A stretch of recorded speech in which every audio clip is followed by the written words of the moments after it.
Looks likely that the Bank of Canada is going to cut interest rates tomorrow, which is a welcome relief for many. A disappointment for some because don't forget there are those folks, particularly the retired folks, who are enjoying a better rate of return with guarantees than they've been getting in decades through those higher interest rates.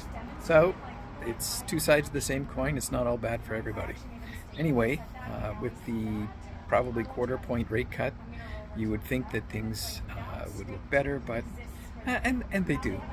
But what we're seeing is that 2/3 of Canadians in a recent poll have said, of course, that interest rates have had a negative impact on their households, and a third said they're so heavily in debt that even lower interest rates aren't going to help them.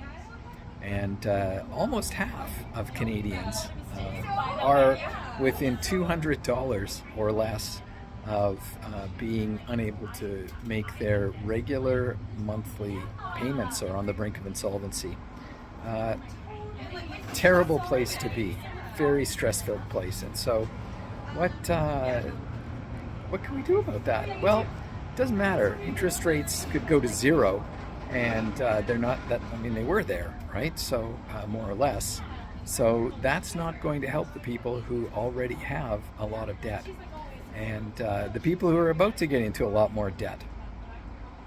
And so just as a little aside there, notice that Fairfax Financial, which is the people who bring you all sorts of ugly lending opportunities or ugly borrowing opportunities, just bought the Brick, that big so-called furniture store, because the Brick isn't really a furniture store.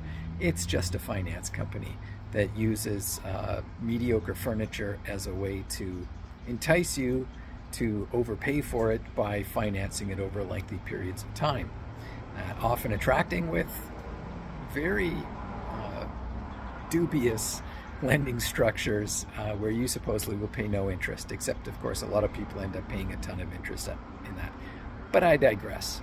So we've got all these folks who are experiencing difficulty. We're going to have a little interest rate cut here tomorrow probably. It's not going to help them.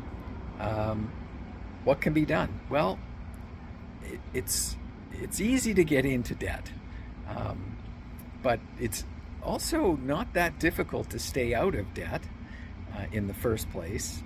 And it is possible for everybody to get out of debt. Now, let me just qualify that by, I'm not referring to if you've got a reasonable mortgage for a house you can afford. And of course, that's a whole other issue, the affordability of housing right now. But setting aside that, because that is debt, but all other forms of debt, whether it's a car loan, that's probably the worst example in Canada. It's a terrible problem. The size of people's car loans, the fact that people think they can only afford a car if they borrow, etc., etc., all of which is not true. But it's the trap people are in. So it requires a lot of planning and some intestinal fortitude and some self-discipline to get out of it. But it's not that difficult. It's simple, but it's not easy, because it requires that we deny ourselves and do the things that we're compelled to do as adults, which is live within our means is a big one of those. So how do you do that? Well, you just make a plan to do it.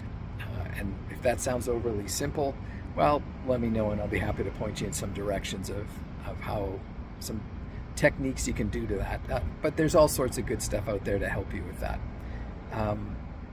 However, if you don't do that, you just end up on a treadmill where you're making someone else much better off than you're going to be at your own expense.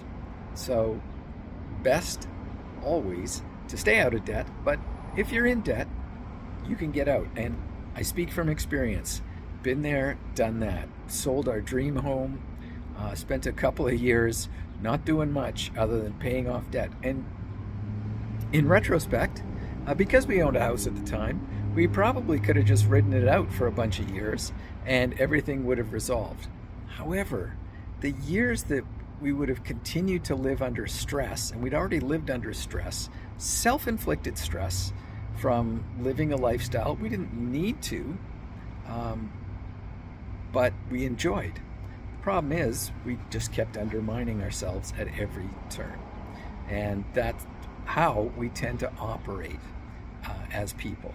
And so I don't know. I mean, there's lots of explanation of so why that is, how we got here. We didn't used to be a country like this. We used to be net savers. People were saving 10, 15, 20% of their income a year. Now the average is around zero, getting saved every year.